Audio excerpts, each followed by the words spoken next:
আমার বাবার কবর ভেঙে ডেবে গিয়েছে, এটা কি খারাপ কোনো কিছুর আলামত? বদনজর কিংবা জাদু করলে তা কিভাবে বুঝবো? কোনো মহিলা যদি নামাজরত অবস্থায় থাকে আর ঘরের বাহিরে থেকে কেউ অতিরিক্ত ডাকাডাকি করে, তাহলে কি করা উচিত? ব্যাংক অ্যাকাউন্টে বছর শেষে কিছু টাকা সুদ ঢুকে, ওই টাকা কি করব? চোখের যদি বানানোর আমল কি? হাঁটুর নিচে হাত রেখে কি রুকু করা যাবে? বিপদে পড়ে কোথাও টাকা পাওয়া যাচ্ছে না, তখন সুদে টাকা নেয়, এটা সম্পর্কে কি বলেন? 200 বার সূরা ইখলাস পড়ার পর কোনো বিশেষ ফজিলত আছে কিনা জানলে উপকৃত হব। নামাজ পড়ার সময় পোশাকে যদি কোনো প্রাণীর ছবি থাকে, তাহলে নামাজ হবে কিনা? মহিলারা কি হাত এবং মুখ খোলা রাখতে পারবে কিনা? তাহলে আর বিলম্ব না করে চলুন আমরা আপনাদের যে সমস্ত প্রশ্ন ইতিমধ্যে আমাদের কাছে এসে পৌঁছেছে সেগুলোর উত্তর দেওয়ার শুরু করি।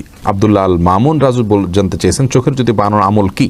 চোখের যদি বানানোর জন্য কোরআন হাদিস থেকে বিশেষ কোনো আমল বলা হয়নি, তবে রুকিয়া হিসাবে ফাকাশাফনা আনকা গিতাআকা ফাবাসারুকাল ইয়াওমা হাদিদ, সূরা হাদিদের এই আয়াতটির অংশ, এটা পড়ে চোখে ফু দেওয়ার কথা অনেক ওলামা ইকরাম বলে থাকেন। এটা শুধু ঝাড়ফুঁকের জন্য কোরআন হাদিসে বর্ণিত থাকা কোনো জরুরি নয়। কোরআনের আয়াতকে শেফা হিসাবে গ্রহণ করা যেতে পারে, সেই হিসাবে এটা কেউ করতে পারেন, তবে এটা হাদিস থেকে শেখানো কোনো আমল নয়, সেটি আমাদের মাথায় রাখতে হবে। বানিউল আলম আপনি জানতে চেয়েছেন, হাঁটুর নিচে হাত রেখে কি রুকু করা যাবে? না, হাঁটুর নিচে হাত রেখে রুকু করা যাবে না। হাঁটুর যে গিরা আছে সেটাকে শক্ত করে ধরে, এভাবে আঙ্গুলগুলো ফাঁকা থাকবে, সেটাকে ধরে গিরার মধ্যে হাত দিয়ে দেন আপনাকে রুকু করতে হবে। শেখ শরীফ জানতে চেয়েছেন, অজুরত অবস্থায় বায়ু বের হলে নতুন করে অজু করতে হবে নাকি সেখান থেকে ধারাবাহিকভাবে অজু করতে হবে? নতুন করে অজু করতে হবে, ধারাবাহিকভাবে অজু করলে হবে না। মাঝখানে যদি অজু হাত ধুয়েছেন, মুখ ধুয়েছেন, তারপর বায়ু বের হলো, তাহলে শুরু থেকে অজু করতে হবে আপনাকে। আলামিন হোসেন জানতে চেয়েছেন, 200 বার সূরা ইখলাস পড়ার পর কোনো বিশেষ ফজিলত আছে কি না জানলে উপকৃত হব। ভাই আলামিন, এরকম কথা আমাদের সমাজে খুব বেশি প্রচলিত আছে যে 200 বার সূরা ইখলাস পাঠ করার ফজিলত রয়েছে। মূলত এরকম কোনো কথা বিশুদ্ধভাবে প্রমাণিত নয়। সূরা ইখলাস 200 বার বা নির্দিষ্ট সংখ্যায় পাঠের ব্যাপারে হাদিসে কোনো নির্দেশ নাই, তবে হ্যাঁ এটুকু বলা আছে সূরা ইখলাসকে সুলুসুল কোরআন বলা হয়েছে, অর্থাৎ কোরআনের 3 ভাগের 1 ভাগ এর সমতুল্য বলা হয়েছে। অতএব যদি কেউ 3 বার সূরা ইখলাস তেলাওয়াত করেন, তাহলে কেমন যেন তিনি 1 খতম কোরআনের সওয়াব পেলেন, এটুকু বলা যেতে পারে। যদি হাদিসে ওইভাবে বলা হয়নি, ওলামা ইকরাম সে ব্যাখ্যা এটা বলেছেন, কিন্তু 200 বারের কোনো ফজিলত হাদিসে পরিণত হয়নি, বিশুদ্ধভাবে এটি মন গড়া কথা অনেকে বলে থাকেন। এরপরে রিজওয়ান আহমদ শুভ আপনি জানতে চেয়েছেন, ব্যাংক অ্যাকাউন্টে বছর শেষে কিছু টাকা সুদ ঢুকে, ওই টাকা কি করব? ওই টাকা যদি বন্ধ করার কোনো অপশন থাকে তাহলে বন্ধ করে ফেলবেন, আর যদি বন্ধ করার কোনো অপশন না থাকে, অটোমেটিকলি আসতে থাকে প্রতি বছর শেষে, তাহলে সেটা গরিব দুঃখীদেরকে হিসেব করে দান করে দিয়ে দিবেন এবং কোনো সওয়াবের আশা করবেন না। সারা সফা জানতে চেয়েছেন, ফরজ নামাজে ভুল হলে কি সিজদা সাহু করলে নামাজ হয়ে যাবে নাকি পুনরায় পড়তে হবে? বোন সাফা সারা, ফরজ নামাজে যদি ভুল হয়, ভুলটা যদি হয় ওয়াজিব তরকের ভুল, তাহলে সিজদা সাহু করলে নামাজ হয়ে যাবে, আর যদি ফরজ তরক হয় তাহলে সে নামাজ পাশে রাকাত আবার পড়তে হবে। আর সুন্নাত তরক হলে কিছুই করতে হবে না, আপনার কোন ভুল হয়েছে সেটা হলো মূল বিষয়। আর সিজদা সাহুর বিষয়টি সব নামাজের ক্ষেত্রে একই কথা প্রযোজ্য, সুন্নাত ওয়াজিব ফরজ সব নামাজের মধ্যে একইভাবে, অর্থাৎ ওয়াজিব তরক হলে সিজদা সাহুর নামাজ হয়ে যাবে। সাদ ভয়েসম্যান এআইডি থেকে আপনি প্রশ্ন করেছেন, আমার বউয়ের মেজাজ অনেক গরম, এখন আমার করণীয় কি? আল্লাহ তাআলা আপনার বিষয়টাকে সহজ করুক ভাই।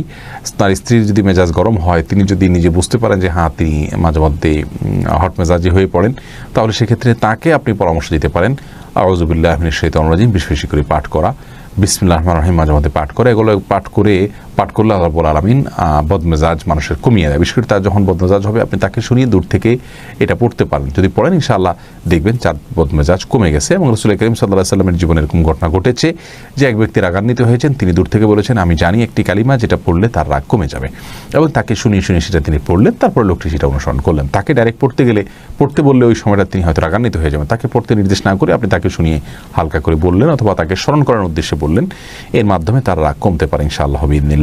তানভীর আহমেদ জানতে চেয়েছেন, আমাদের একটা দোকান আছে, মাঝে মাঝেই অনেকে অনেক কিছু ভুলে ফেলে যায়, এখন আমরা কি করতে পারি? যথাসম্ভব সেটা রেখে দিবেন, মালিক তালাশ করে দেওয়ার চেষ্টা করবেন, তাকে পাওয়ার কোনো সম্ভাবনা না থাকলে সেক্ষেত্রে সেটি কোনো গরিব দুঃখীকে দান করে দিবেন তার পক্ষ থেকে। এরপরে ইমতিয়াজ মাহদি প্লাবন আপনি জানতে চেয়েছেন, বাসায় শ্বশুর শাশুড়ি আছেন, ছেলের বউকে কি সবসময় মাথায় কাপড় দিয়ে থাকতে হবে? না, এমন কোনো কথা নেই, তবে হ্যাঁ শালীনতার মধ্যে যথাসম্ভব থাকার চেষ্টা করতে হবে, এবং শ্বশুরের সামনে বিশেষ করে যথাসম্ভব নিজেকে শালীনতার মধ্যে রাখতে হবে, যাতে করে তিনি বাজে কোনো চিন্তা করার মতো কোনো পরিবেশ তৈরি না হয়, আল্লাহ মাফ করুন। তবে মাথায় কাপড় দিয়ে থাকতে হবে নির্দিষ্টভাবে, এমন কোনো কথা বাধ্যবাধকতা নেই। তানজিদ আহমেদ জানতে চেয়েছেন, বিপদে পড়ে কোথাও টাকা পাওয়া যাচ্ছে না, তখন সুদে টাকা নেয়, এটা সম্পর্কে কি বলেন? দেখুন, অনেক ভাই বোন এই কাজটি আজকাল করছেন। আল্লাহ রাব্বুল আলামিন মানুষকে পরিশ্রম অনুযায়ী তার রুজিতে, রুটিতে, উপার্জনে বরকত দিয়ে থাকেন। আমরা পরিশ্রম করব। আল্লাহ রাব্বুল আলামিন কোরআনে বলেছেন, ফাইদা কুদিয়াতিস সালাহ ফান্তাশিরু ফিল আরদ, যখন সালাত শেষ হয়ে যাবে তোমরা জমিনে ছড়িয়ে পড়ো। আমরা জমিনে ছড়িয়ে পড়ব, উপার্জনের জন্য চেষ্টা করব, ছুটে ছুটে করব। এটা আমাদের কর্তব্যের অংশ। আমরা শর্টকাট ওয়েতে উপার্জন করার চেষ্টা করব না। আপনি ছোট্ট পুঁজি নিয়ে, সামান্য পুঁজি নিয়ে রাস্তার পাশে বসে যান, শুরু করেন এবং অধ্যবসায় করেন, শেখার চেষ্টা করেন, মেধা খাটান এবং শারীরিক পরিশ্রম, কায়িক পরিশ্রম আপনি করেন। এর মাধ্যমে ইনশাআল্লাহ আল্লাহ তাআলা আপনাকে বরকত দিবেন। আস্তে আস্তে আপনি সামনে বাড়তে যাবেন। সুদের উপরে লোন নিয়ে তারপর ব্যবসা করা কোনো অবস্থাতেই মুসলমানের জন্য জায়েজ নাই। প্রয়োজনে তিনি অল্প খাবেন, ছোট ব্যবসা করবেন। আল্লাহ তাআলা আমাদেরকে হারামকে না করার মতো ঈমানের শক্তি অর্জন করার তৌফিক দান করুন। নামাজ পড়ার সময় পোশাকে যদি কোনো প্রাণীর ছবি থাকে তাহলে নামাজ হবে কিনা নোমান ভাই জানতে চেয়েছেন, এনএস নোমান। যদি কোনো কুকুরের ছবি কোনো ছবি থাকে, কোনো প্রাণীর ছবি থাকে, তাহলে নামাজ হয়ে যাবে, কিন্তু এই কাজটি খুবই অন্যায় কাজ, খুবই গর্হিত কাজ এবং জঘন্য কাজ। কারণ হলো সালাত পড়বেন আল্লাহর রহমত আসার জন্য, আর কোনো প্রাণীর ছবি থাকলে সেখানে আল্লাহর রহমত আসে না। তাইলে আপনার এই সালাতটাতে কীভাবে আপনি আল্লাহর অনুগ্রহ লাভ করবেন? এই জন্য কোনো প্রাণীর ছবি আসে এরকম জামা কাপড়ে সালাত আদায় করা উচিত নয়। কিন্তু যদি বিকল্প কিছু না থাকে, ওই জামাকে উল্টিয়ে পারলে পড়বে, আর সেটাও যদি কোনোভাবে করা না যায়, দোনো পাশে যদি ছবি থাকে, তাহলে সেক্ষেত্রে সালাত ত্যাগ করবে না, ওই অবস্থায় পড়ে নেবে। এরপরে মহিলারা কি হাত এবং মুখ খোলা রাখতে পারবে কি না, মাহমুদুল হাসান জানতে চেয়েছেন। না, হাত মুখ এগুলো ঢাকবেন যদি ঢাকা যায়, আর যদি ঢাকা না যায় তাহলে সেক্ষেত্রে আল্লাহ রাব্বুল আলামিন বলেছেন ইল্লা মা যাহারা মিনহা, যেগুলো এমনি প্রকাশিত থাকে। অনেক উলামায়ে কেরাম বলেছেন তার মধ্যে হাতের কবজি, পায়ের পাতা, এগুলো প্রকাশিত থাকে, যার কারণে এগুলো না ঢাকলেও চলবে। ফিতনার এই যুগে মানুষ মেয়েদের কাপড় চোপড় এবং তাদের শরীরের যে কোনো অংশ দেখেই বাজে চিন্তা করে, যার কারণে একজন আত্মসম্মানবোধী মায়ের জন্য সেগুলোকে ঢেকে ফেলাটাই হলো উচিত এবং উত্তম। শফিকুল ইসলাম জানতে চেয়েছেন, কোনো মহিলা যদি নামাজরত অবস্থায় থাকে আর ঘরের বাহিরে থেকে কেউ অতিরিক্ত ডাকাডাকি করে তাহলে কি করা উচিত? যতই ডাকাডাকি করুক না কেন নামাজটাকে চালিয়ে যেতে হবে। যদি ফরজ নামাজ হয়, আর সুন্নত নামাজ হলে যদি ডাকটা শুনে তিনি বুঝতে পারেন যে তার মা বাবা কোনো বিপদে পড়ে ডাকছেন বা জরুরি কোনো কাজে ডাকছেন, মা বাবা যদি ডাকেন তাহলে সেক্ষেত্রে ছেড়ে চলে যেতে পারেন সুন্নত নামাজ হলে। ফরজ নামাজ হলে কারোর ডাকে, সাধারণ ডাকে যাবেন, নামাজ শেষ করে যাবেন। প্রয়োজন নামাজটাকে একটু তাড়াতাড়ি শেষ করতে পারেন যদি মনে হয় ডাকটা খুব বেশি প্রয়োজনীয় কোনো ডাক।